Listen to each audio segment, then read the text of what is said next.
I know. Try resetting this encoder. And you know, I put this up higher, but now I'm realizing this is going to be in your way right here. Probably.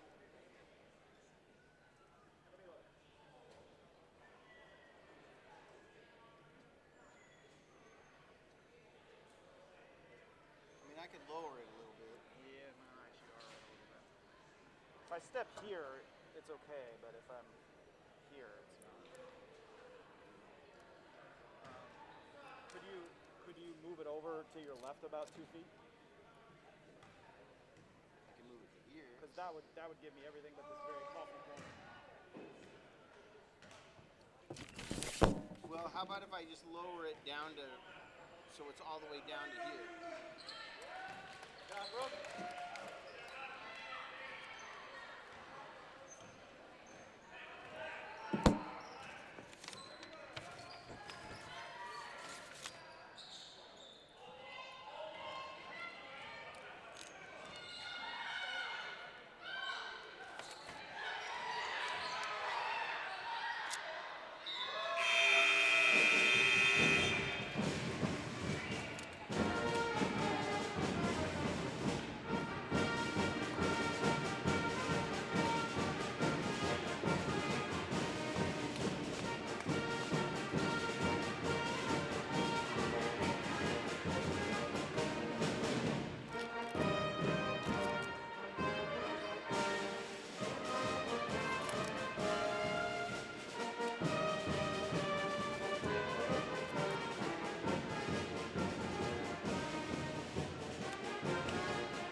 if it's there? That's great. It still raises it a foot and a half above where it was, so.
We had it before we, not before we reset. We had it before we reset again. We had it before we reset. Well, do you want to look at the settings and make sure that there's something I missed? I don't think you missed anything.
they have it now?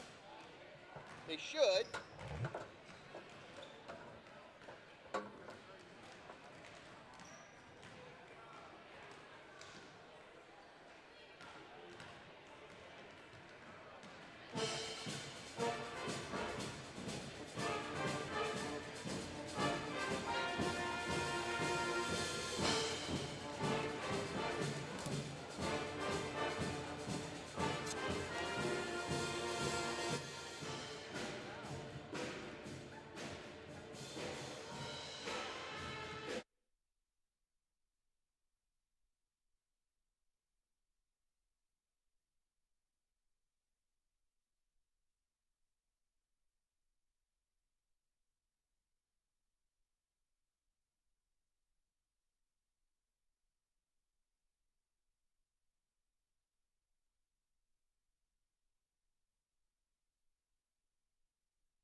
no alcoholic beverages at the facility.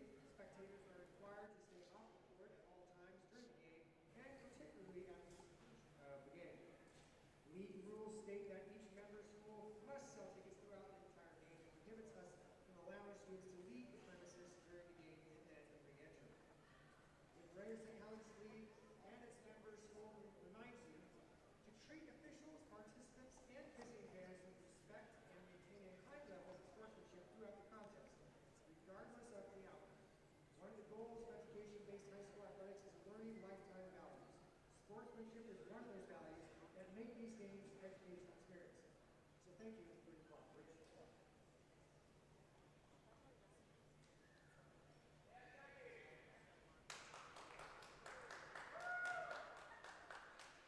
All right, ladies and gentlemen, please stand and remove your hats to honor America.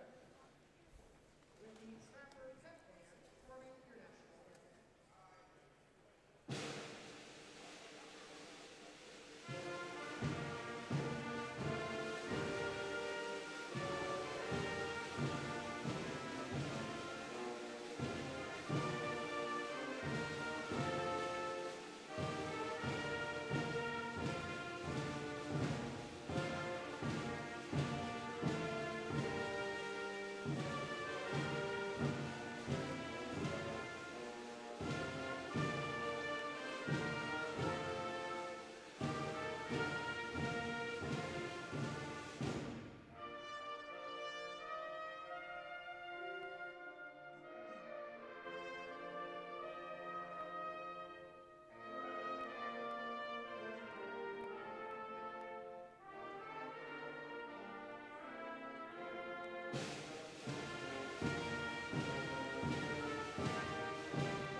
Hello and welcome to this VPS Game Time presentation of Greater St. Helens League Basketball. Tonight, live from Fort Vancouver, we have the Trappers hosting the Columbia River Rapids. My name is Nick Vohl. I'm joined by the Superintendent of Vancouver Public Schools, Jeff Snell. Dr. Snell, thanks for being here with us today. It's a pleasure. Great to be out here on an evening watching some basketball. Yeah, I'm looking forward to this. It's always fun when we have these crosstown rivalry games happening. The Trappers having a good year. They got their first league win in 10 years earlier this year. They have some ballers. We saw them last week. Columbia River also having a nice year with 8 wins already, 8-1 in league. So we're looking forward to some fun basketball tonight here at the Trap as the starting lineups are being announced and the players are running out onto the court. We have an exciting crew here tonight. We've got 5 students from Fort Vancouver High School here on crew. We've got 1 from Skyview High School. For many of these students, it's their first time doing one of our broadcasts. I'm very excited to have them here with us. Dr. Snell, when you were principal at this school, Fort had a very strong video production program doing all kinds of athletic events. This must take you back a little bit. It definitely does. It's just great to see kids continue to benefit from these opportunities, both on the court, up in the band, rooting kids on in the stands, and then filming this thing too. Pretty amazing. One of my favorite things about high school sports is that atmosphere you mentioned. The band is here rocking. We've got a full, this side of the stadium we're on is pretty much full in the stands. We've got just some excited fans. It just feels fun. Yeah, definitely. This Trapper squad, relatively young, only 2 seniors on the roster, Brenda Sanchez and Olivia Anthony. A lot of juniors on this roster, coached by Arlisa Hinton. On the other side of the basketball, Coach Jesse Norris has a fairly senior and junior laden squad.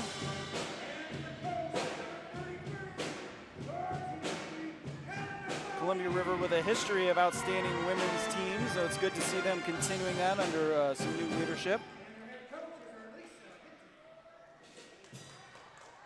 As they finish up the starting lineups here, the officials for tonight's game taking their jackets off. I think that means they're ready for business. I think so. They were out here stretching with the players before, so ready to roll. Always appreciate our officiating crews. It's a tough job, and we can't have these events without them. So You don't always see 3 officials, too, for a high school game, so it's cool to see the full numbers here. We've seen some games lately with 2 officials, and I saw one after an injury once with a single official, and that's rough. It's a lot of pressure.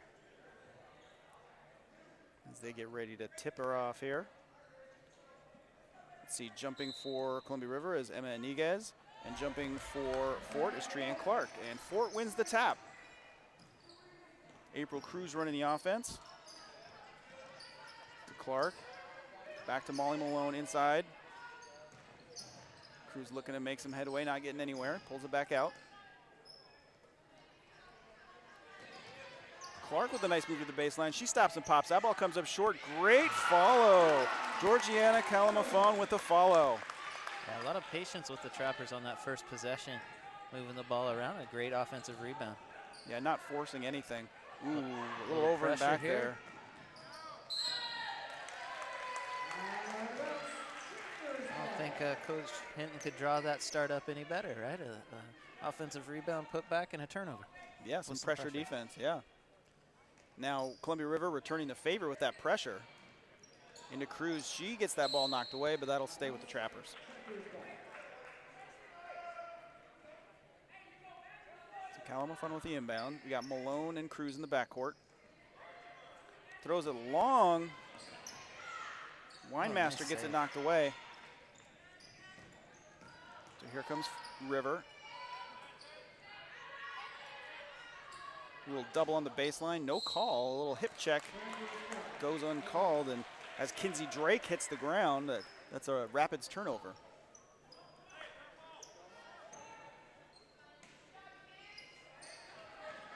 Calamafon gets it into Cruz. And here she comes. Little semi-break. Ooh, good idea. Just left it too far out for Winemaster. Yeah, you're right. She had a nice thought there, but not ready on the receiving end of that pass. Here comes River. Break that trap pretty easily, and here they come right in for the left-handed layup. That's Emma Iniguez, and we are tied up at 2.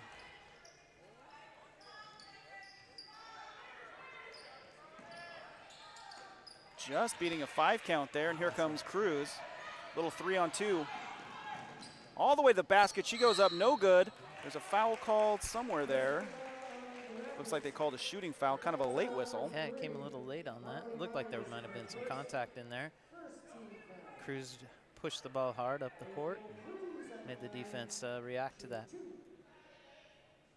So Cruz heads to the line here. I think that was Gracie Glavin on the foul. And that first free throw's no good.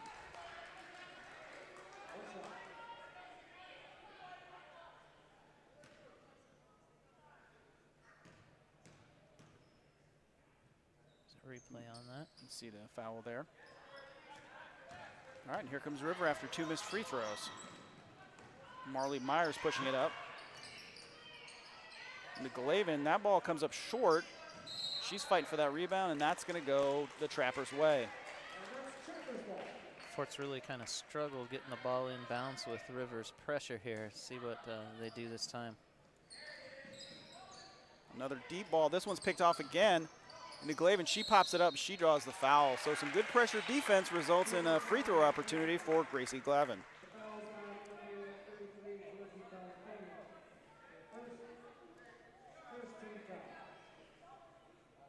Trappers trying to make that long pass with the pressure, and it just really hasn't been connecting for them. That first one's good. Yeah, some sort of stagnant offensively, sort of standing, asking for the ball rather than cutting and moving. Yep. Glavin with a nice looking shot there. A lot of time spent in the playground or the gym on that one. So Calamafon with the board. Gets it over to Clark, who's going to bring it up. She breaks the pressure.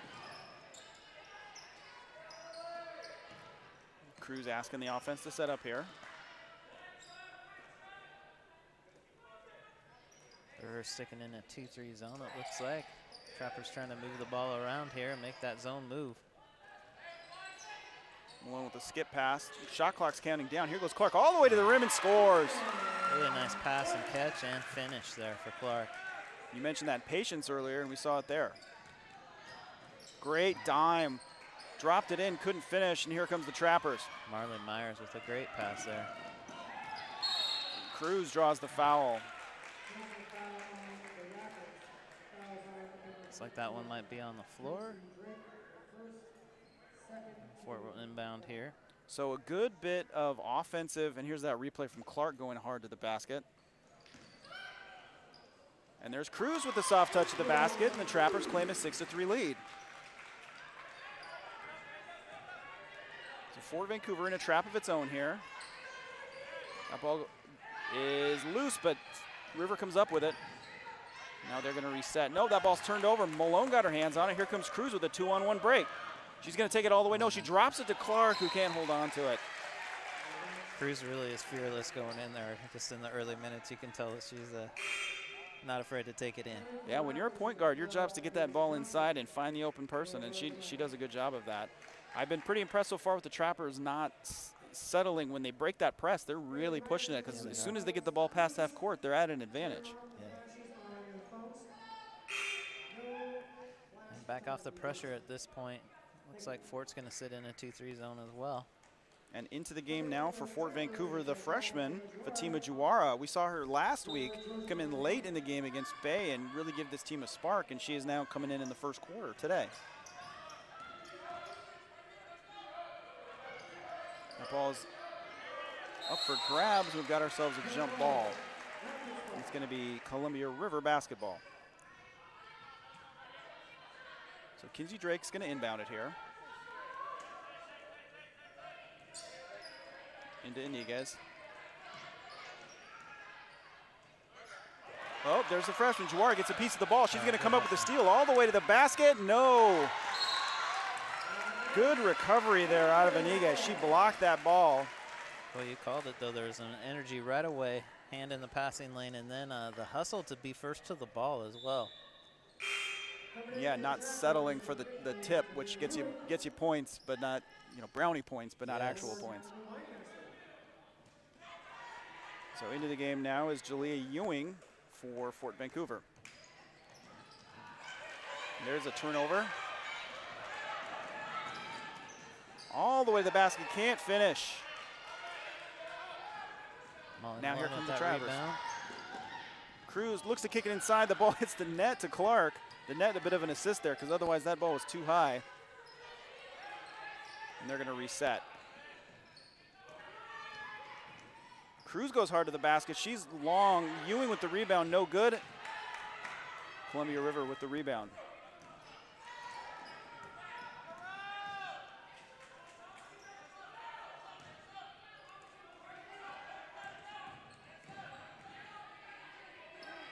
Drake looking to make a pass cross court. Left-handed post shot. Pretty move out of Tegan Benke. Created a little separation with the little hip bump and soft touch off the glass. Yeah, not bad defense by Ewing. Just a better offensive play there.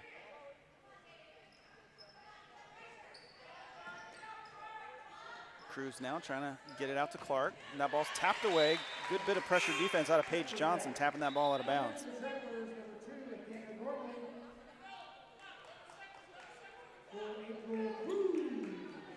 And here's that interior post shot.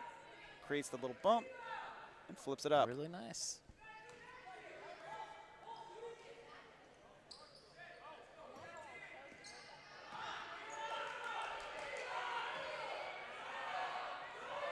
So Juwara, she's got to put it up. Soft touch off the iron, no good. And that ball's going to stay here. So Ewing doing a good job fighting inside and making that rebound difficult, and it stays here on this end. Gets an extra possession there. Malone kicks it out to Clark. Back to Malone.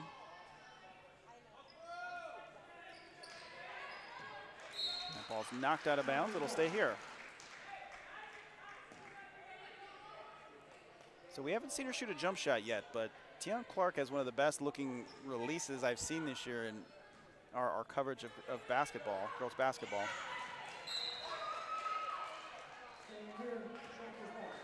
So another out of bounds play. Fort Vancouver going to inbound it, and here's Clark into Malone. Drops it back to Clark. Juara, long three, that's off the iron. Juara is impressive. As you noted, there's just something about her when she shoots it. Got a little presence on the floor for a freshman. It's pretty impressive. Yeah, the word presence is really where it's at. Emma Iniguez goes hard to the basket. She drops it in, and it's 7-6. Columbia River with its first lead. Really nice move by Iniguez there.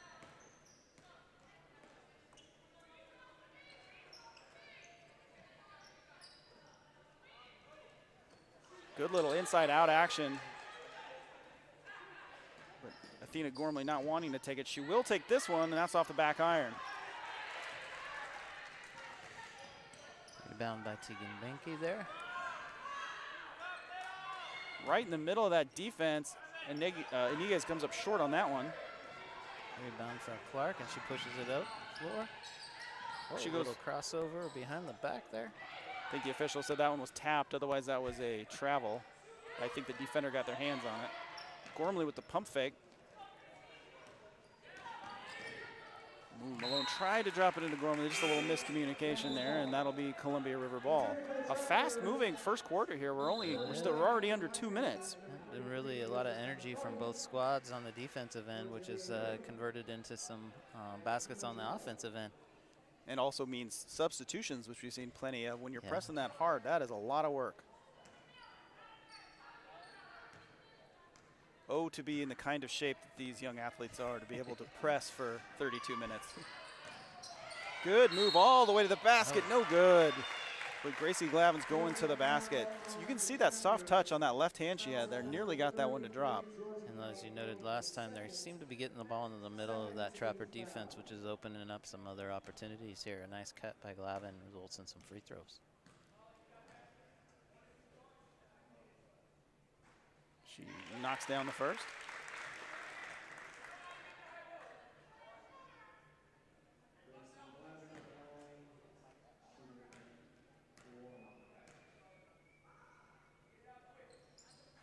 And this one's short. Winemaster with the rebound. Looks like they're going to call a lane violation on the Trapper, so Glavin's going to get one more shot at it. It's kind of an important couple-minute stretch here for the Trappers. They played really hard and kind of controlled the first quarter, and here the Rapids are on top. So that one's no good. She gets her own rebound. Shooters know where it's going to go. She goes and grabs it. Glavin takes the pick. Good defense by Gormley getting out there. Now Malone on her. Oh, wow. Good bit of anticipation there. Kalamafon got out there in that passing lane and knocked it out of bounds. Seeing a lot of energy on the defensive front. You're hearing Coach Hinton imploring that energy. Well, when you're a young team, that's how you win. Great block out of Clark. She goes down hard. As Malone comes up the court, gets it knocked away. Clark looks like she might be injured. She's down on the other end. That's unfortunate to see, maybe a twisted ankle. It's going to be a big loss for the Trappers if she's not able to continue, as you know, she's a polished offensive player. So we're going to take a quick break here as we wait for Clark to get attended to. Yeah, she's definitely favoring that left ankle. I wonder if she landed on a foot or something and rolled that. Yeah, those scrums, when a lot of bodies go up and they all come down at the same time, that's how feet get stepped on. So she's getting attended to by the trainer. Meanwhile, the game continues. 1:18 left here in the first quarter. Gormley inbounds it to Kalamafon. Nearly gets tied up, rips it away. She's strong.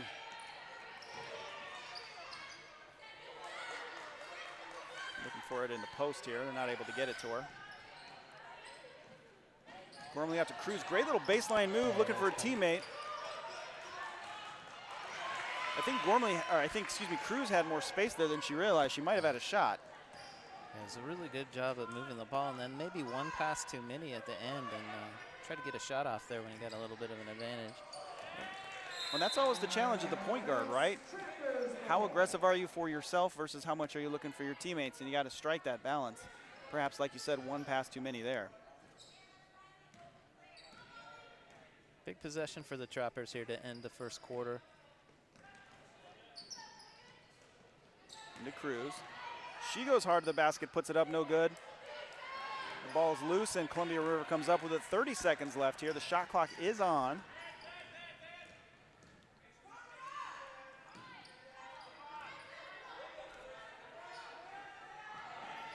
Columbia River whipping that ball around, looking for an opening.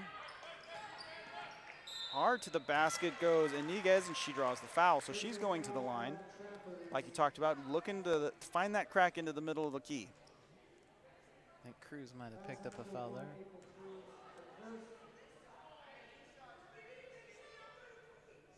I think Coach Hinton's not convinced about that one.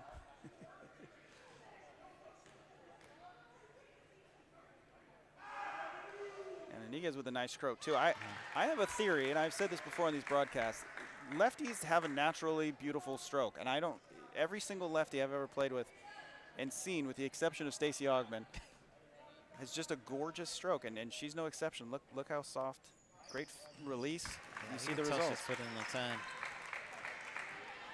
10 seconds left. Trappers push it forward here. So Gormley pulls it back out to Malone. Nearly a turnover. Cruz corrals it. 4 seconds left on the clock. She goes hard to the basket, dumps it to Weinmaster, and she's not going to get it up.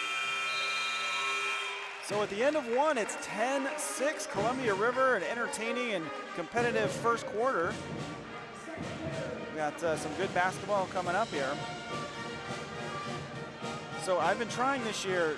I've been doing these games now for about 10 years, on and off. You know, I'm the backup announcer, right? I'm trying to come up with a catchphrase this year. And I tried one out last week to mixed results. I need help. We need to come up with what's the one last week? So last week I tried, my 5-year-old son heard the song Grandma Got Run Over by a Reindeer. And there's a part when the singer yells, "Sing it, Grandpa." So I said, "Sing it, Grandpa," when somebody hit a 3. It's stupid. I recognize that. I need to come up with something better. But sometimes it's those that are the ones that catch, right? Well, for a catchphrase like that, you do need somebody to hit like 7 threes or something for you so that you can kind of build some momentum over the course of the game with that. So. That's a good point. Yeah. So it might not be you. It might be just the game didn't dictate the support of that catchphrase. See, that's a good boss. You know, you reassure someone. You know, positive leadership there. I appreciate that. All right, so second quarter about to start here. Both teams started off with a lot of pressure defense and then kind of settled back into their zones. In the second part of the first quarter will be interesting to see how they come out in the second quarter. Looks like River's going to sit back. We got Evelyn Cruz in the game here for Fort Vancouver. First time we've seen her, I believe.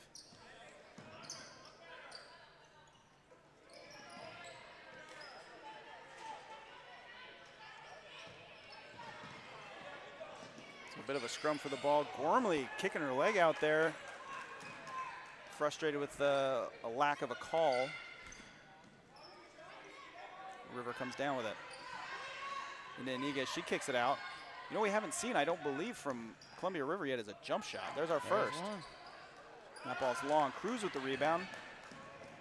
She's going to slow it down.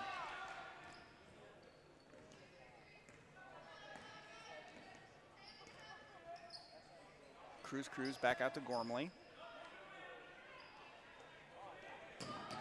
April Cruz is really sprinting that baseline. Yeah, she is. And so far, she's been the offense trying to look to attack, whether it's from the top or from the corner. We're going to have to get something up here. The shot clock down to 2, and that is a shot clock violation. Rivers really played some good defense throughout this game so far, making the Trappers work for everything. And sometimes they have the patience and can get a good shot, and other times it's felt like they've just run out of time in the shot clock. Yeah, that River defense, they really are getting out too, so it's pushing the ball farther and farther from the basket. Those swing passes aren't happening at 19 feet, they're happening at 24 feet. There's a corner 3. That is good. It looks like, yep, they're calling that one a 3. I wasn't sure there. That was Kinsey Drake with a nice left-handed touch. Very nice. She's got a really open look from the corner there. And Trappers need a basket here. We're getting, they've been stuck on 6 for a little bit.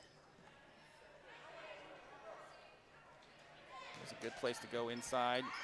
Good little pivot work. Puts it up soft. Kalamafone can't get it. And looks like she stepped on the baseline. Is that what they're saying? Yeah. So. Marley Myers with the board, but just a couple of toes on the red line there.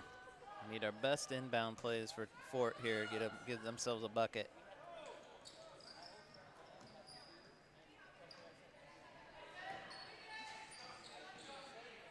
Looks like trying to get the ball to Kalamafon inside. She's got some good footwork and she's got some good touch. So if you're trying to get that half-court offense going, that's a good place to start. Just needs one to fall, I think, to get a little confidence here.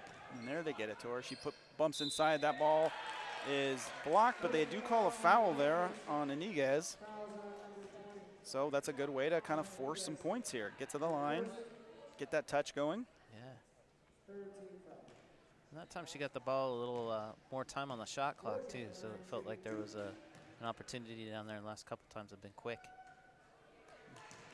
Can't sink the free throw, but one more coming.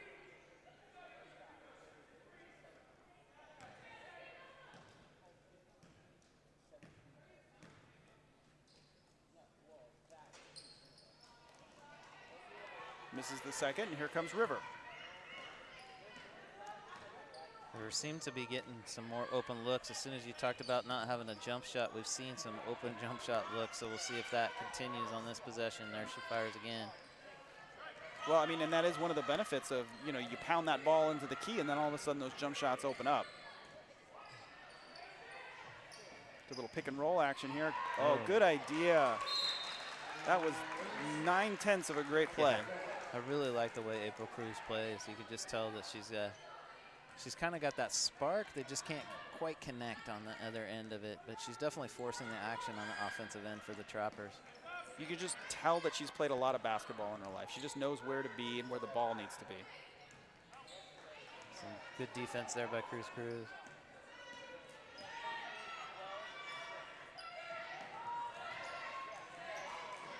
Into the double, there's a blocking foul. That's a tough one for the Trappers, playing some good defense, but Natalie Weinmaster just sort of gives her a little bit of a hip, and that's enough to get the blocking call. And Kalamafon was there on the help side defense too, so it really wasn't needed. Well, that might also be an issue of a faster guard and a slower post not being able to get to the spot. Yep. There's another three-point attempt. This one is good. Marley Myers with the touch. River kind of extending that lead with a couple of threes here in the second quarter and a turnover. And there's Myers. She's going to go hard to the basket, puts it up with the left hand. That's long. Gets her own rebound, kicks it to her teammate Iniguez. She puts it up soft, no good. Kalamafon with the rebound.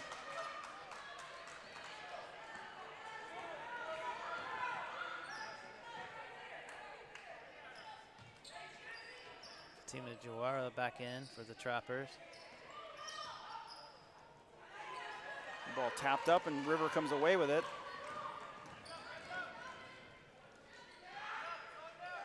Inside to Iniguez, she looks to work. She's doubled. That ball's knocked away by Cruz, and it's going to stay here. So a good double there out of Cruz because Iniguez had good position there on the block. Coach Hinton really has them playing hard and digging down on those doubles, and it's not a lack. There's effort there, that's for sure. It's just having a hard time putting the ball through the hoop on the other end. So we see our first timeout of the game. This one called by Fort Vancouver with 4:02 left here in the second quarter. Folks, if you are on Twitter, guess what? So are we. You can follow us at VPS Game Time. We like to post good sports news from around the area. Of course, we like to post our schedule as well so you can see when our next games are.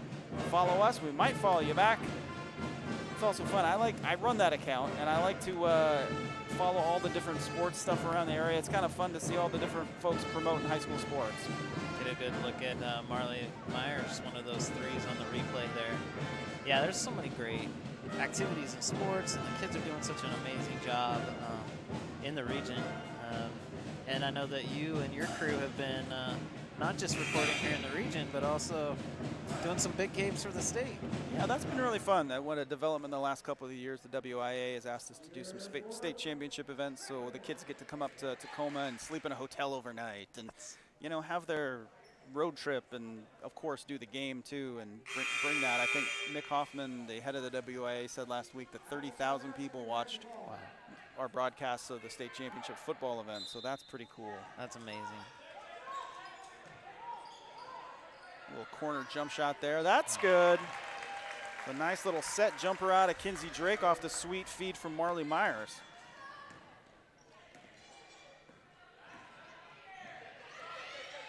River turning up the defensive ball pressure as well. Cruz gets down. Here's Malone. She goes hard to the basket. She tries to drop it down for Winemaster, and that ball's picked off. Good recovery out of Iniguez to come down there and pick that ball off. I've seen Molly Malone early have some good plays, and I feel like she needs to shoot it. She's gotten herself into good position. She deserves to shoot that and makes that one pass too many. She's got a quick first step. So that foul's going to be on the ground.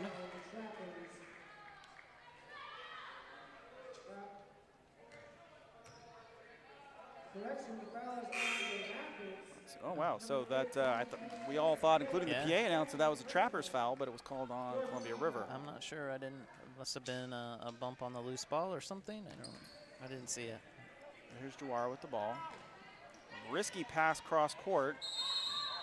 And a double dribble there from Evelyn Cruz. Cruz trying to recover herself in that dribble after she kind of had a hard time with the reception. Yeah, those are tough passes for the coaches that go right back under the basket in that pressure. Paige Johnson, great interior passing.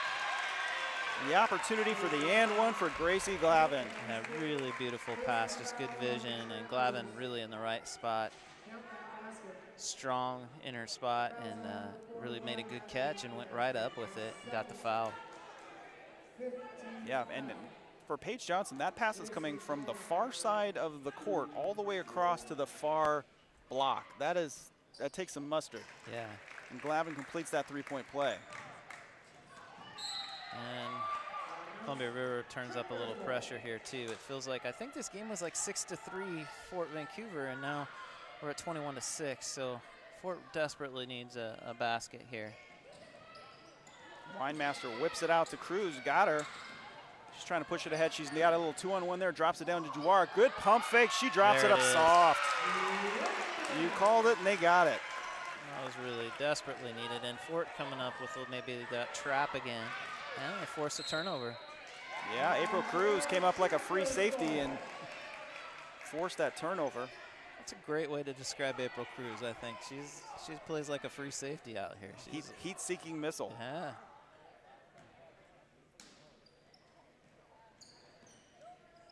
Cruz hucks it long to Jawara's got her. They've got a little advantage here. Goes up with the floater, that's off the glass, no good, and she's gonna go to the line. So there's that aggressiveness we talked about, just make a play. Yeah. I just feel the whole tone changes a little bit with that, whereas the Trappers were kind of back on their heels, and then the last minute or so, they've really changed that. Mm-hmm. She's frustrated with herself. You can see the look on her face. She knows that they need these free throws here. Splashes that one, yeah. See if the Trappers are still having some pressure here. Nowhere for Glavin to go. Ooh, and there's the turnover. Winemaster comes up with it.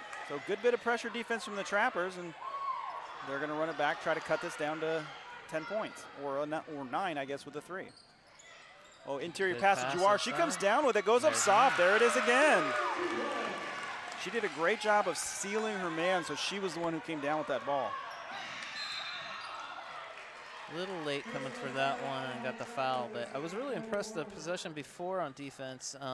Malone really just went straight up in that trap and didn't foul. In this situation, the Trappers ended up fouling, but it's all about that position and being there before, anticipating kind of where the ball or the pass is going to be, and the Trappers did a good job the couple possessions. There's that inside shot from Fatima Jawara. She's definitely been a spark. We've got Dane on replay tonight. His very first time doing it, already giving us some great angles. Columbia River whips that ball around. That baseline is always so tempting, but then when you get there, you got to be able to go somewhere with it, and that ball's no good.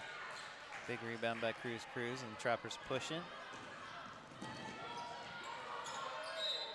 So Cruz draws the foul. Where are we at foul-wise here? It looks like bonus. I think we're going to maybe be off this one. Yeah. So a lot of quickness out there right now for Fort Vancouver to kind of combat some of that quickness we're seeing out of River. Guess that was the 6th team foul for Columbia River, so.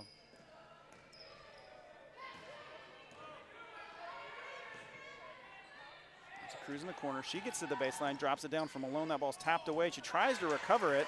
Probably would have been better off just letting that one bounce out.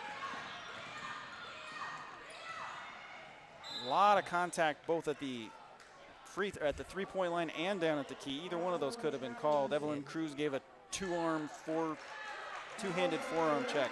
And then they got the second one on there, I think. Yeah, you were right. At the top of the elbow, there could have been a foul, and then down at the block as well. We were so busy talking, I missed what the call was. I'm confused, yeah. As am I. I was thinking that was a foul on the Trappers, but Fort's inbounding here. Just under 2 minutes left in the first half. That's why we're not the officials. Yes. Cruz with the arm, gets it head to Juara. She comes down with it, going hard to the basket, floats it up soft off the front iron, no good.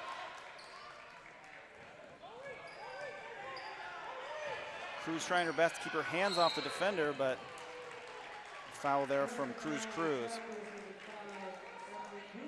are in the one-on-one now, and I'm trying to pay more attention here to the officials, make sure I get that foul call right.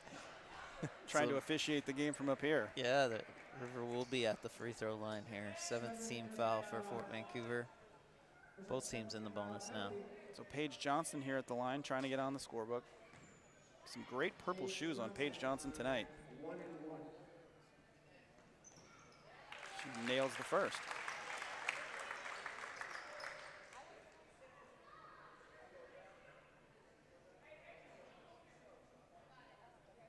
So 1.5 here in the second period. And that ball's no good. Oh, Columbia River comes down with that. Can't get it again, goes up with it again, and it's good. Tegan Banky putting in work. 2 rebounds and a finish. That's really great job. Paige Johnson nearly with the steal, but Gormley pulls it down out to Cruz. Some good weave action here out of Fort.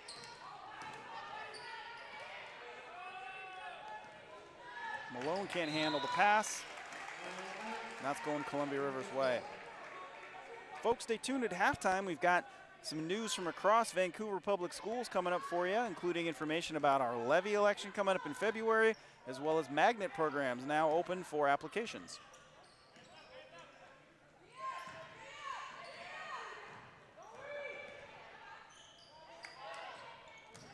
So a forced shot there out of Tegan Banky, and that ball goes out of bounds to Fort. 41 seconds left here for Fort to do something. Cruz looking for the inbounds, doesn't have a lot of time. Lofts it up there, that ball's taken away. And that's 2 points and 1 for Marley Myers. Banky with the defensive takeaway, and Myers looking to complete the three-point play. Banky with a great steal, and then found her teammate open, and one here. Tough stretch for the Trappers there. Go from having the ball maybe and one more good possession to turn it over, and River at the line. High arching swish there out of Myers. Another tap by Columbia River, but Fort Vancouver holds on to it. Calamafone with the ball, and she loses it. Great passing there. Iniguez with the layup, Myers with the pass. Cruz imploring her teammates, get out of here, I got this. And she did. 8 seconds left. I'm not sure if the Trappers are aware of the clock here. Calamafone for 3, that's off the glass, no good. And we are at the half. Columbia River with an assertive second period takes the lead 29-11 going into halftime. Dr. Snell, thanks so much for joining us. I know you've got superintendent and family things to do, but we really appreciate you coming out tonight. Thanks for coming out and supporting our student athletes. Oh, I wouldn't miss it. It's awesome to see them play, see the work that you all are doing to to allow access for other people to watch this. And boy, I think our cameramen have done a good job for the first time, right? Yeah, every single one of our camera operators is doing it for the very first time tonight, and they're nailing it. So yeah, it looked really good. So hope all of you enjoy these broadcasts and continue. We appreciate you all for the support to have these activities happening. So thank you. It looks like we got some highlights. Great job back in the control room. Here's some of that great in and out passing from Columbia River, and that's Myers. And the spark plug, Juara. Another one of those three-point plays from Gracie Glavin. And here's that long three from Kinsey Drake out of the corner. And Myers with her three-pointer. There's Drake again, the high release. Yeah, good shooting from River in that second quarter. Well, folks, we are going to send it to halftime, show those videos we mentioned with some news from across Vancouver Public Schools. Dr. Snell, have a great evening. Thank you. Good second half. What do you want to do with your future? Is college the next step? How about a trade? You can explore it all in the district's magnet programs and programs of choice. Any VPS student can apply to any magnet or program of choice. You're not limited to your neighborhood school, and many programs offer transportation to make sure you can get to class. Welcome inside Vancouver Public Schools. I'm Nick Vole. The next school year is a long time from now, but it's time to start planning. We're at the beginning of the application period for magnet programs and programs of choice, so we wanted to share what programs VPS offers and how to apply.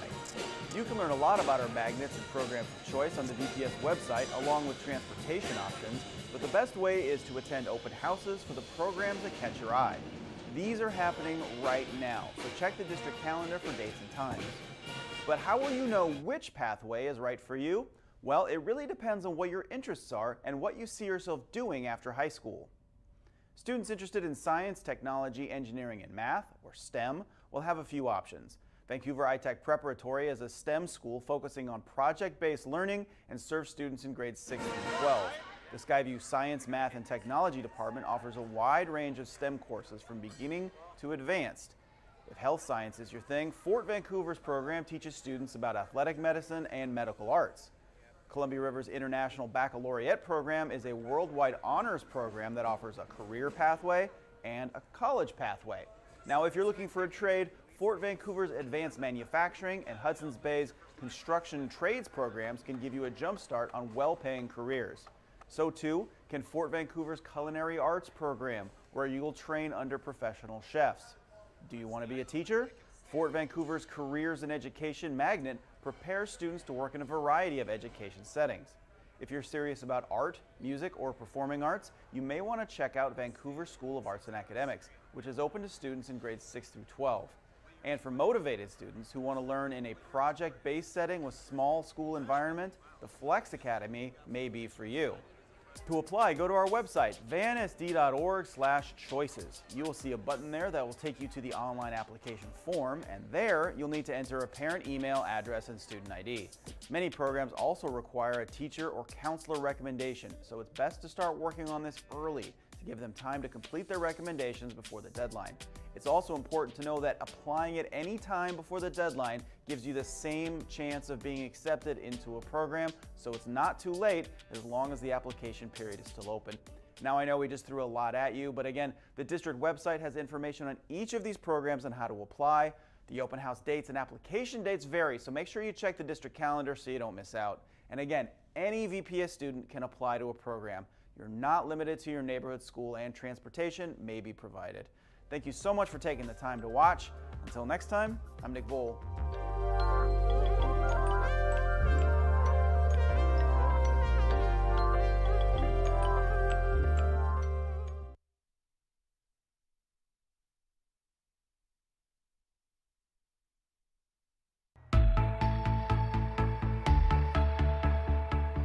Vancouver Public Schools is dedicated to delivering every student a well-rounded, high-quality education, a safe school environment, and resources to ensure they have every opportunity for success.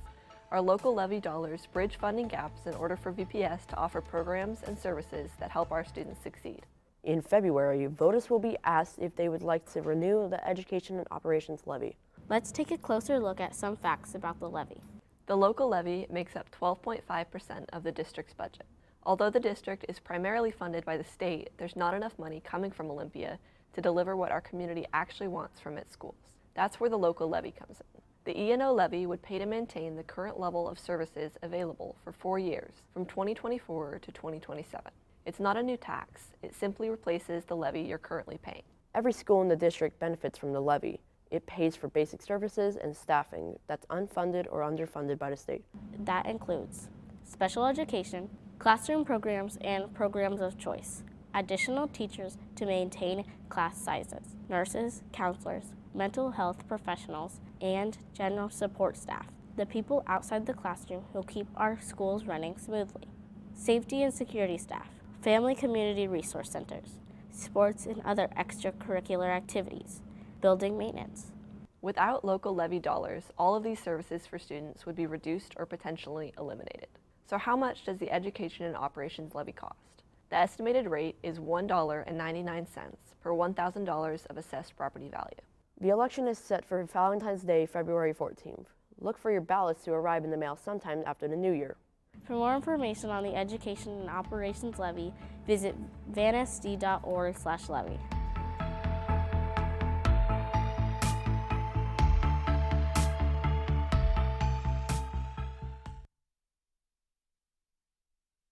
Hammers are swinging at Hudson's Bay High School as students build skills for careers in construction. I like learning hands-on more than I do in books. And thanks to special guests, the students got their hands on controls of real construction vehicles. Hello and welcome to Learning to Work. I'm Mark Reith, the head of Vancouver Public Schools Career and Technical Education Department. The construction magnet at Hudson's Bay High School is giving kids the chance to learn about high-paying, high-demand jobs and giving them the skills to move into careers. One by one, students in Eric Gunderson's construction trades class try their hands at operating heavy machinery.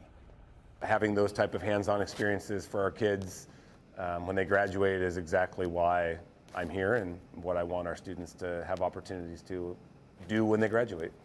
Their guest instructor is a skilled professional. Yeah, you can't be jerky or anything like that. You got to have the feel for it. What you do, you get on it, and you can tell, how hard to pull the levers. Some people don't get it, some people do. They use the claw to pick up and move items. Not far away, a crew of students is building a chicken coop. I love doing physical activity, so doing this, I get to move around, and I love moving around. This will be a permanent fixture at Bay. I'm going to be remembered with my friends. This is amazing, especially this is the school I'm in. I've grown up here, I love it. Seeing something you built is a valuable lesson for students. It's really rewarding to watch something that gets built on what you started, because we always do the groundwork, and then other trades come in and build on top of that, so you know that everything's built on top of what you made, so that's pretty cool. Mr. Gunderson's program gives students a sense of what careers might be like as they try to figure out what they want to do with their futures. She doesn't focus on any one thing. It's a bunch of different things, and you can pick which one you like. You get a taste of it here, get some electrical, get some framing, get some sheetrock, do low voltage, do plumbing, and then see what you want to go after. When I thought I wanted to be a construction manager, but I changed my mind about that. I'd probably do something like an operator of excavators or maybe a crane operator. Of course, it's not as easy as hopping right into a machine after graduation. You'd have to come out and go through the journeyman process, and then work your way up. So if you're thinking about not going to college and getting a job right away and you want a career, you can bounce around for 8 years not knowing what you're doing and be an average age apprentice of 28 years old. That's the average age of an apprentice right now out there. Or you can come out of our pre-apprenticeship program gaining 3 to 4 years of skills that give you a certificate that gets you an automatic interview and enter an apprenticeship at 18, 19 years old and start making money sooner. We're looking for a lot of people. We're short-handed right now, and we'd love to have the young kids come out and go through the apprentice program and become an operator. No, they expect great in us, and so hopefully we can provide that. The Building Construction Trades program is available to students across Vancouver Public Schools. The open house at Bay is set for January 17th at 6 p.m. and the application period for next school year is happening now. You can get a lot more information on the district website, vansd.org. Thanks so much for watching. Until next time, I'm Mark Reed. And we are back for second half action between Columbia River High School and Fort Vancouver here at the Trap. River starts off with a deep three attempt. That's no good.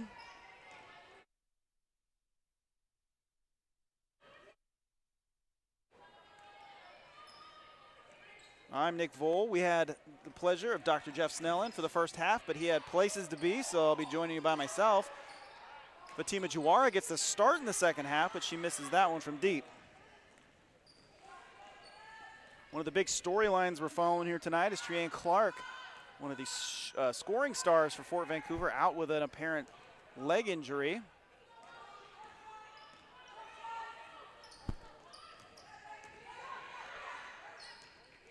Good team defense there by the Trappers. Not a lot of room, but Iniguez gets up there with that little left-handed hook. No good. Follow from Tegan Benke, and she's going to go to the line.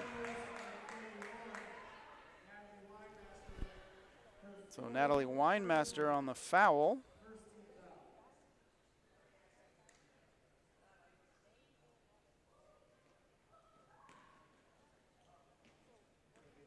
And Benke going to the line. Sinks the first.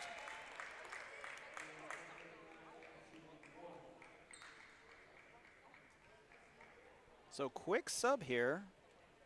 Weinmaster having to come out because of foul trouble. And Evelyn Cruz checks in. So Trappers going small, substituting the little for the big. Might be handy against this press anyway. Cruz telling her teammates to get out of there. She's got 5 seconds to get that ball across half quarter. She's going to get called for a 10 count, and she just beats it. But now she loses the ball.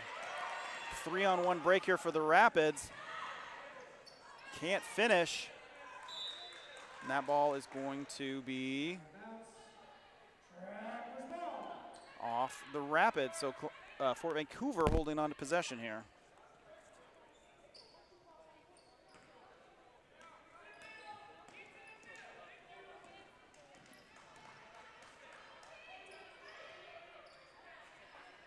Calmafone looking, make a play out to Juwara. Oh, she sees Malone. Malone wasn't looking back, and there wasn't much of an angle there, and that's a turnover. Columbia River kicks it ahead.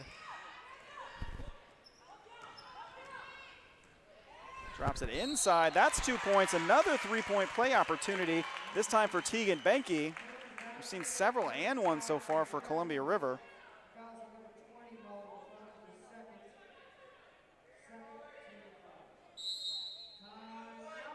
So Fort Vancouver taking a quick timeout here. Not getting off to the start they wanted. We're just under 2 minutes in here, and it's 33-11 Columbia River. Let's see here on the replay. The interior pass. And there's the basket and one. Hey folks, you just saw a video at halftime, but it's good to remind you, we do have magnet programs open right now.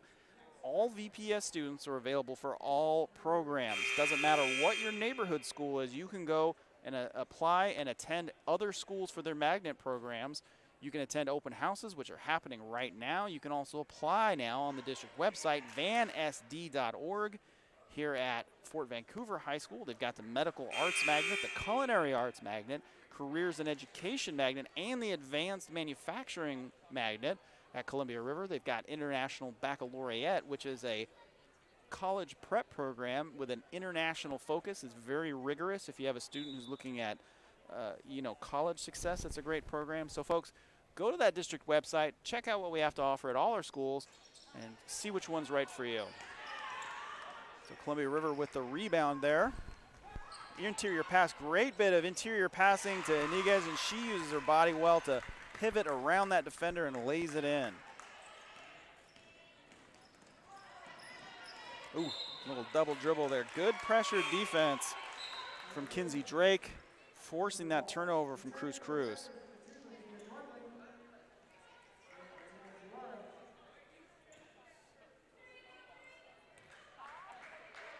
Drake bringing that ball up the court.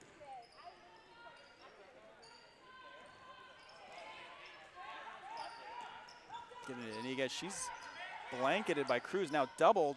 Kicks it out. Myers with the flip. And she's going to head to the line. Marley Myers there pushing the action to the basket. Myers just a sophomore making a big impact here on the varsity level. So 3 team fouls already for the Trappers.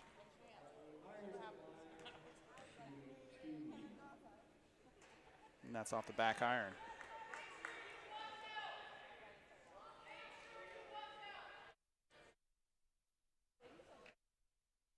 One more for Myers here.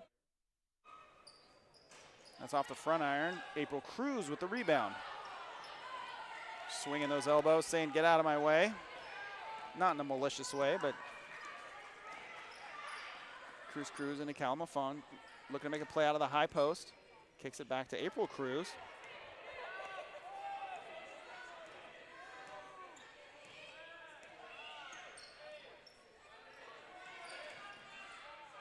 April Cruz looking to make a play to the basket. She draws into the teeth of the defense, flips it up, no good, just beats the shot clock, and Columbia River with the rebound.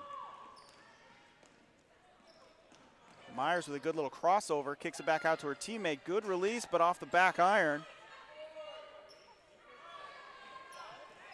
And here comes the Trappers. Cruz with the ball.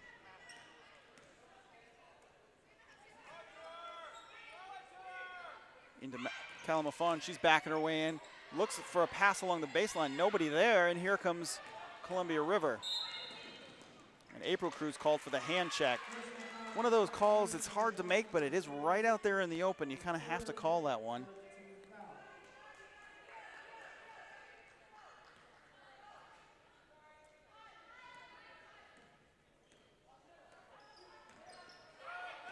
There's a Trapper steal.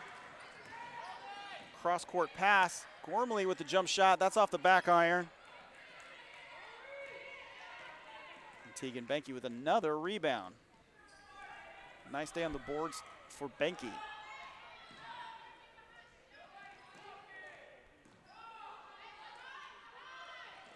Here's Benke out to Myers for the 3. That's off the front iron.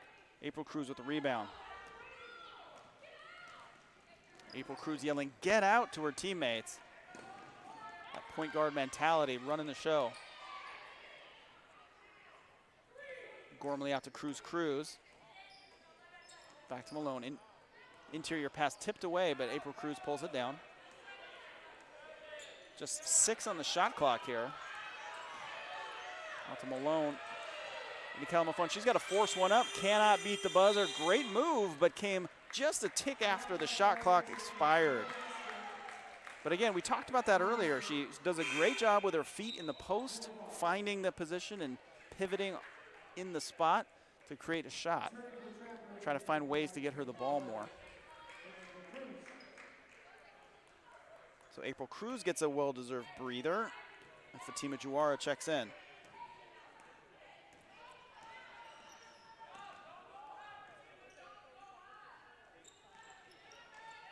Skip pass out here. Negas to Meyer. She gets into the basket, flips it up soft. That's good. Wow. Really athletic play there out of Marley Myers.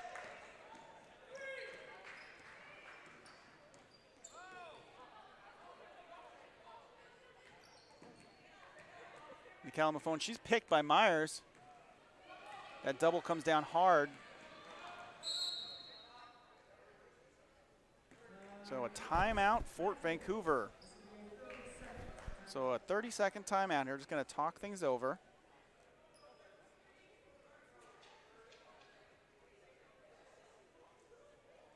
As the Rapids have really opened up a big lead here, 37-11. Reminder, at one point in the first quarter it was 6-3, and since then it's been a 34-5 run by Columbia River.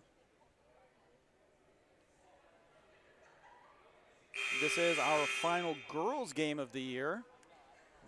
We have 3 more boys games coming up. We had 1 boys game early in the year, a string of girls games, and then we're going to end with a string of boys games. Our next game is this Friday up at Skyview High School, with the Storm are going to host the Prairie Falcons. That'll be a fun one.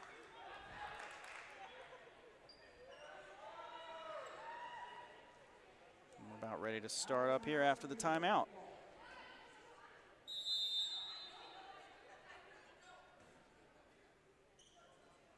So Myers starting the offense here for Columbia River. Entry pass to Iniga. She gets tied up, and there's a jump ball. It's going to stay here, or excuse me, go the other way to Fort Vancouver.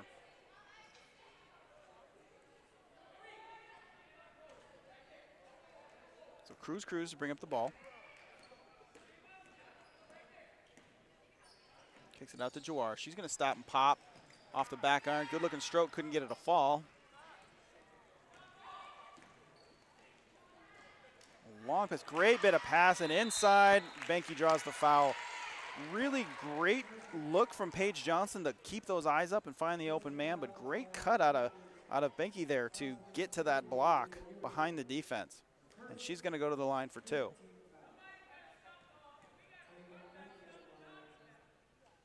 Knocks down the first. So one of those quietly efficient nights here out of Benke. She's not doing anything crazy. She's just getting to her spots and making shots, getting rebounds. Drops the second free throw.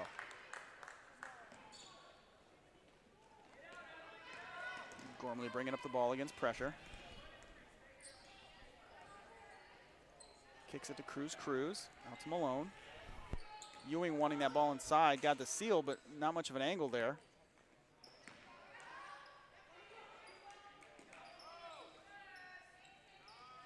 See Ewing going back and forth from block to block, trying to get herself open. 3 on the shot clock. Juar's gonna have to push it. She does. That's off the front iron. 2-on-1 now for Columbia River. Excuse me, 2-on-2. Tough angle there. Good bit of defense out of Cruz to cut off the offensive player there. Kinsey Drake just tried to force that one up there. So Myers and Drake gonna get a breather. Into the game comes Logan DeYoung and Gracie Glavin. You know, I've talked about on the Fort Vancouver side, Juara is a freshman. I didn't realize Gracie Glavin's a freshman also. We've seen a lot of promise out of her tonight. Malone trying to do something in the post and turns it over. Was looking for Ewing. Paige Johnson with another great cross-court pass. Glavin's going to go to the line. Paige Johnson has had several looks tonight where she just finds the open man at a weird angle, and they're open, and she delivers it with confidence and puts her teammates in a position to score. Not really looking for her own shot, but really making plays for others.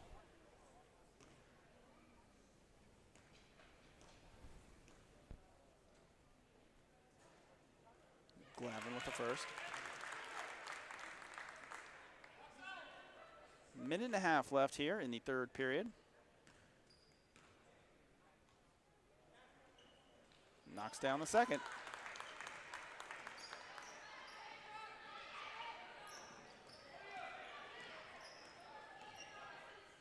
Cruz kicks it out to Malone. Great little move to the basket. She goes up soft. That's off the back iron. So Malone finally looking for her own shot. Can't get that one to fall. Good little interior pass. There's Johnson, and one. Kind of a karma thing there for Paige Johnson, finding her teammates for these great shots. She makes the cut. This time she gets the ball, knocks down the tough layup, and is going to the line. Watch her on the replay. Good cut, good finish.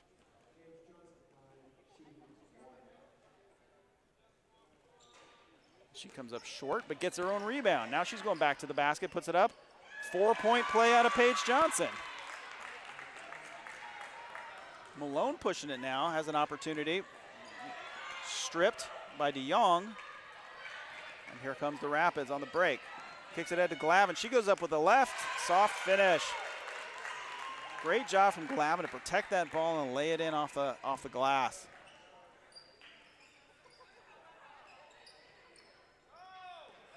Gormley into Ewing in the high post. She's tied up. Pulls herself out of it. Here's Juara with a 3. That's off the back iron.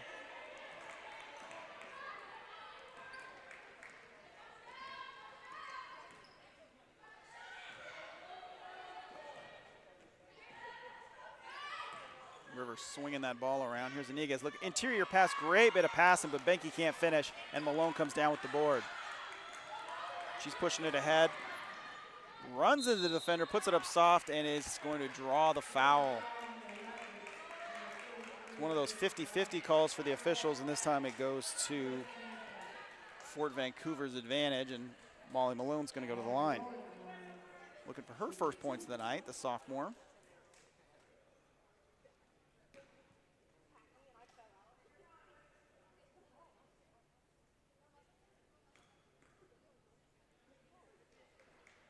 And knocks it down. It gets awfully quiet in here during free throws. It makes you, as an announcer, feel very self-aware of your own voice. But here's Malone trying to complete the second free throw. And she does. So Fort continuing with the trap here. River breaks it, a little double team. Swings it out to Glavin. Iniguez with the three. Off the front iron. Glavin with the board, puts it up, no good. And we are at the end of 3 quarters. It is 47-13. Columbia River with a commanding lead heading into the final quarter. Doing it with defense. So with about 4 minutes off the clock in the first period, Fort Vancouver had 6 points. Here with 8 minutes left to go in the game, they have 13 points. Hey guys, we would like to show you some of our amazing crew members tonight. There's one of our teammates there, apparently making a phone call while on camera, which is something we'll talk about after the game, I'm sure. We've got some other crew members here back in the control room and here on our other cameras. There's me, but more importantly, there's our crew member. I'll step back out of the way. Hey, there's our intrepid crew back in the control room, working hard to bring you the highlights and the score and, of course, these great camera shots. And there's me for some reason. I'm not a member of the crew, but I'm happy to be here with you. There we go. It's always fun when we get new students out here doing these games too, kind of opening up a world of broadcasting possibilities to them.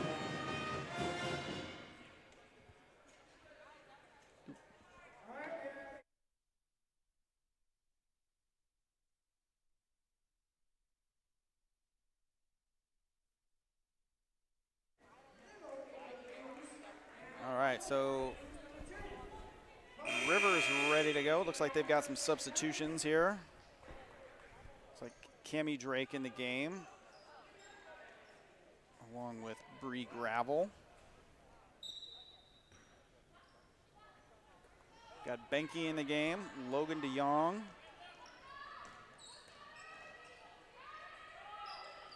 And Tegan Benke. I think I said her already.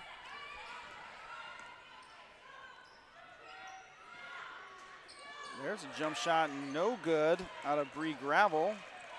And Kalamafong gets the rebound.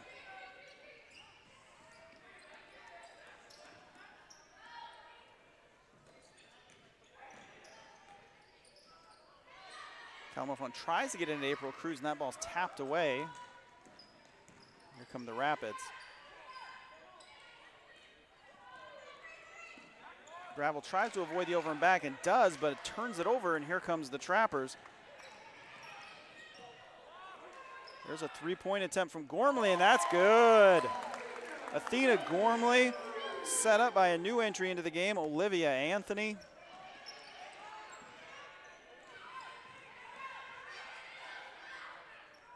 Great interior passing again to Benke. She kicks it back out.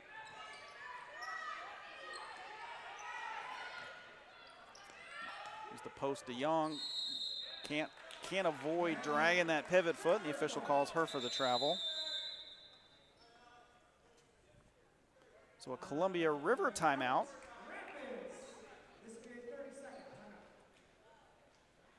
Well, while we have a timeout, folks, I'd like to talk to you a little bit about the levy election coming up on February 14th. This levy is a replacement levy. It is not a new tax. It simply replaces what you are already paying to support local schools. You may not be aware, but the levy pays for things like high school athletics, It pays for teacher salaries. It pays for safety staff. It pays for all kinds of things that you may not realize. It makes up a portion of the school district budget that isn't covered by Olympia to bring our community the things that taxpayers say that they want in their schools. And that election is February 14th. You can mail your ballot in. Make sure that you keep your eyes peeled for the voters pamphlet. Learn more about it, or go to the district website, vansd.org, to get all the latest information so you can decide how you're going to vote come February.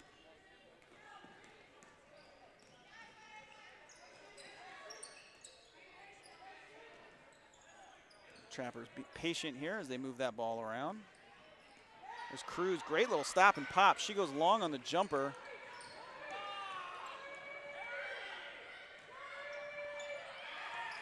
Cruz gets a piece of that ball but can't come up with it. The Rapids break the press. Wide open but unwilling to shoot there was the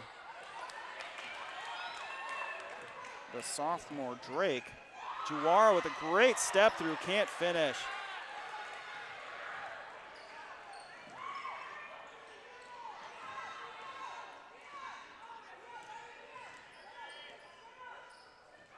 Gets it into Benke. Benke loses the ball. Gormley comes away with it. She's going to push. Now decides to back it out. Cruz with the three-pointer. That ball is long. And Drake with the rebound. She's got an advantage now with DeYoung up ahead. She's going to go up with it and draws the foul from Cruz. So Cammie Drake, the sophomore, is on the JV roster, so getting some varsity action here tonight, so good for her. Always fun as a young player to get into the big game.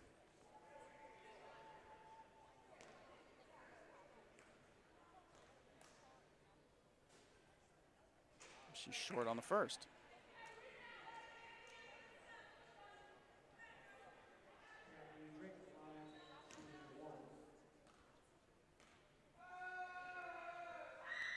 Puts it up high, short again.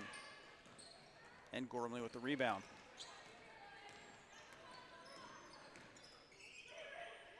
Out to the corner. Cruz looking to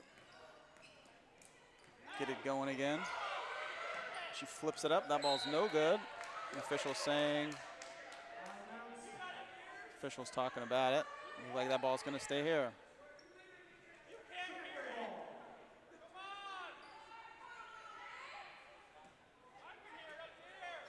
.5:23 remaining in the game. Fort Vancouver with the inbounds. Cruz, ooh, had Cal on the phone underneath, didn't see her. Out to Anthony, she pops the three. That ball is off the back iron. Benke with the rebound.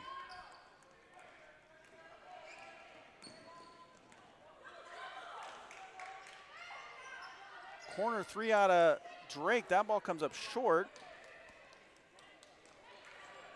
Anthony with the rebound, pushes it ahead to Gormley. Gormley nearly throws it away, but Anthony with the fingertips on it. She returns the favor, puts it a little too far out there for Gormley, and she can't track it down. So that's going to be Columbia River basketball.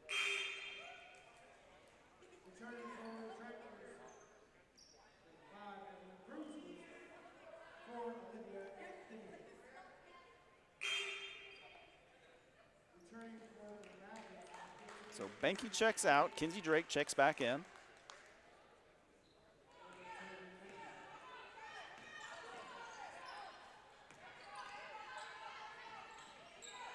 River working that ball around. Interior pass, a little errant, and the Trappers come up with it, and here goes April Cruz, pushing it ahead. She gets a little Euro, stops and drops it, but can't make the basket. And Cruz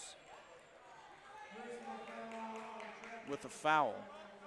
Wasn't sure on the call there if it was going to be a foul or if that was going to be just an out-of-bounds call, but they do call the foul on Evelyn Cruz.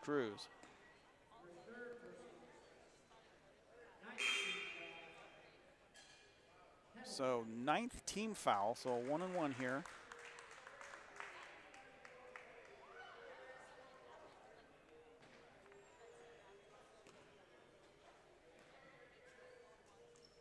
Kinsey Drake is no good off the back iron. one of the shorter free throw routines you're ever going to see. Just steps up and shoots it. Here's Gormley trying to make a play to the basket. Kicks it to Cruz.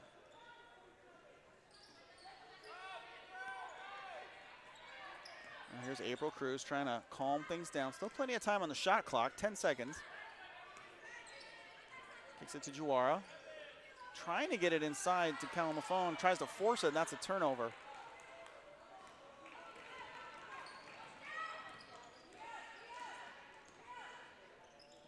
This is DeYoung. She kicks it back outside. Good drop pass there, and Gracie Glavin having herself a day. Drops in another one. Fort Vancouver calls the timeout. You know, the game is, out of hand, obviously, for the Trappers, but that doesn't mean the learning stops. That doesn't mean the coaching stops. The team talking over ways they can, cut down on some of the mistakes they're making. So look, drop it in right there. And there's the pass into Glavin, and she lays it in. Folks, as I mentioned earlier, this is not our final game of the week. We've got another one coming up for you on Friday.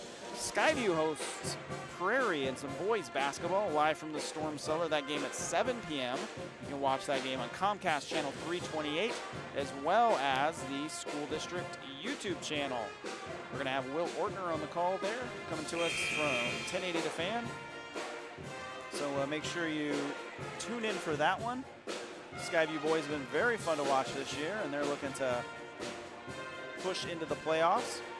And then, of course, we've got some more basketball coming up for you later this year. Take a week off or so, and then we're back at it. We're going to have a game out at Hudson's Bay High School featuring the Eagles. And then we'll be back here for our final game of the year with the boys Trapper team on February 6th. So check out our schedule. We are on Twitter. We'll post those games for you as well. Pretty excited and proud this year, too. The video production team over at Hudson's Bay is now producing their own live basketball games, along with the great production team over at Columbia River High School. And I know at Skyview and here at Fort Vancouver, their video production programs are working towards that, being able to broadcast their own games as well. So a lot of fun live high school sports being brought to you here in Vancouver Public Schools. Cruz with the inbounds pass to Winemaster. She can't hang on to it, and here comes Columbia River. A little pump fake out of Drake. Back to the other Drake. She launches a three. That ball comes up short. Glavin tracks that one down. That ball's no good. And here comes April Cruz. 3 minutes left here in the fourth quarter. 49-16, Columbia River up on the Trappers. Malone with a pump fake. She stops and pops. That ball's deflected. And that should stay here. Yeah, Columbia River blocked that shot. I don't think that the Rapids player there realized. I don't think she realized that that ball was blocked. Into Calamafone. Oh, had the position, but that ball just escapes her grasp, and that's going to be River ball. So Cruz had the right idea, but couldn't connect with Calamafone.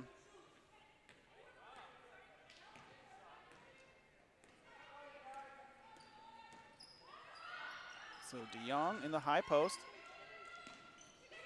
Drake out to Drake. Cross court, there's a three. Nope, they're calling that one a two. Gracie Glavin. I wish I had a statistician, because she's got at least 20 points tonight.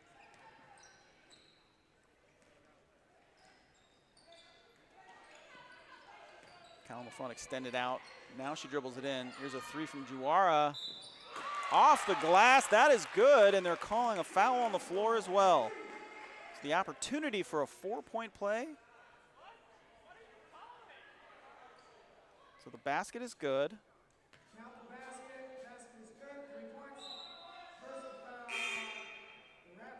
So a Rapids foul.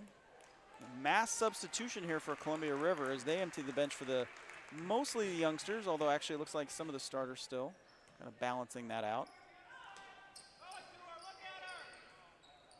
Inbounds pass. Malone tracks that one down. Calamafone, good little pump fake. She flips it up soft and good.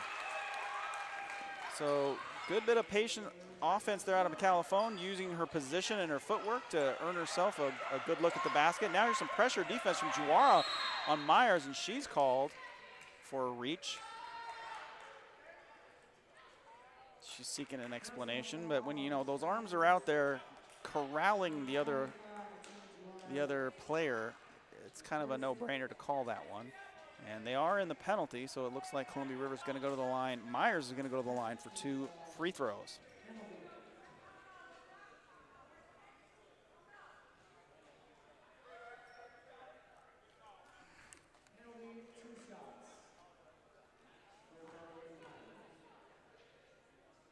So off the back iron for Myers.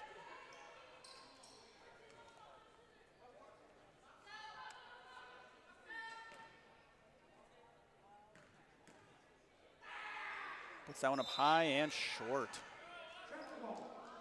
So no iron means it's a trapper ball. Got to hit something on a free throw.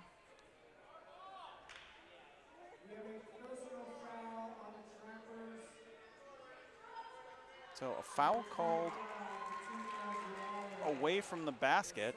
I believe it was on Juara on the box out. I may be wrong there, but she pretty physical on the box out against Myers there and get called for it. And Myers misses the first free throw. And now the official kind of explaining to Juara what happened, why she was called. It's always important with young players too, telling them why the call was made, because treating it as a learning opportunity, which it is. Calamafone with the board, so Myers unable to earn any points out of that possession. 1:49 left here. Cruz all the way to the basket, sneaky little move. She squeaks by Myers and draws the foul. She's got quite the first step, and she takes advantage there. That's always tough when that post steps up and help defense to find that little crack to get around the defender, and she did it there and drew the foul.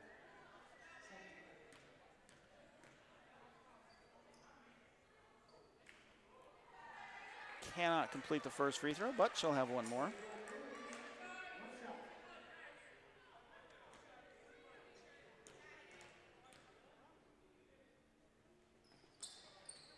And misses the second. Myers brings that ball up court. Kicks it out to Brooklyn Moore in the game for the first time. Here's Iniguez, kicks it back out to Moore. That entry pass just a bit high.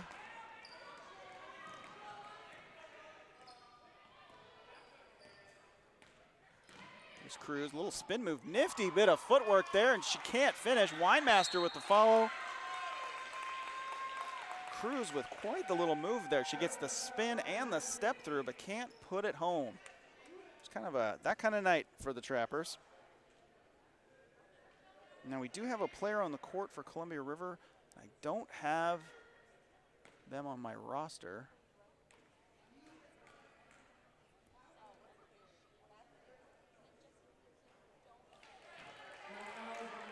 But number 1 in for Columbia River.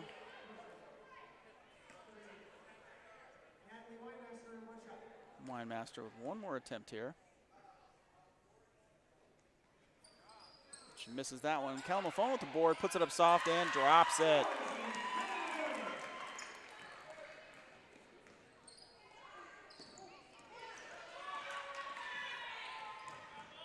Good interior passing. That's a layup for Niga. She can't finish, and Calamafone with the board. Sails the, kicking herself for that one. Sails the outlet pass over Malone's head, and that's going to stay here. So 51 seconds left here in the ball game.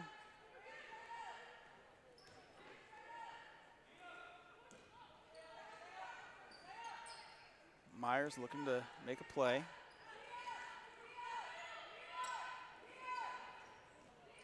Ball's no good. There's that number 1 I mentioned. I don't have a name. We also have another River player in who I don't have on my roster, number 23. 30 seconds left.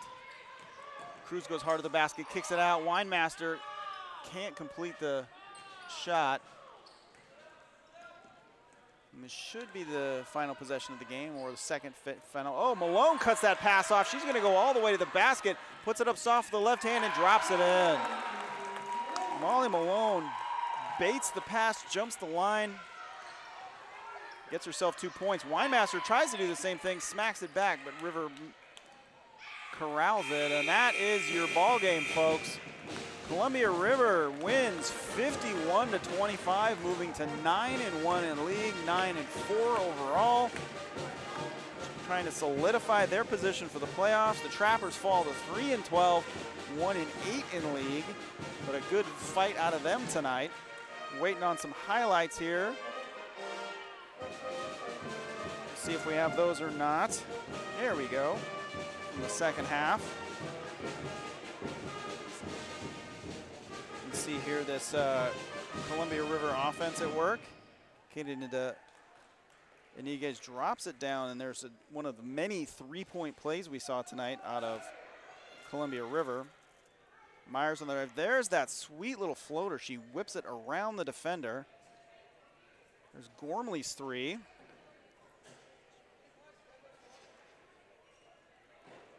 Just a great night tonight out of Gracie Glavin there with her final basket. Here's Juarwa with that bank 3. And Malone with this great bit of defensive anticipation and the soft finish with the left hand. So a lot of positives tonight for Columbia River, some positives from Fort Vancouver as well. Folks, I want to thank you so much for watching tonight. I want to thank our student crew who came out to produce this game. We will be back at you on Friday with Skyview versus Prairie. And until then, my name is Nick Vohl. We will catch you next time.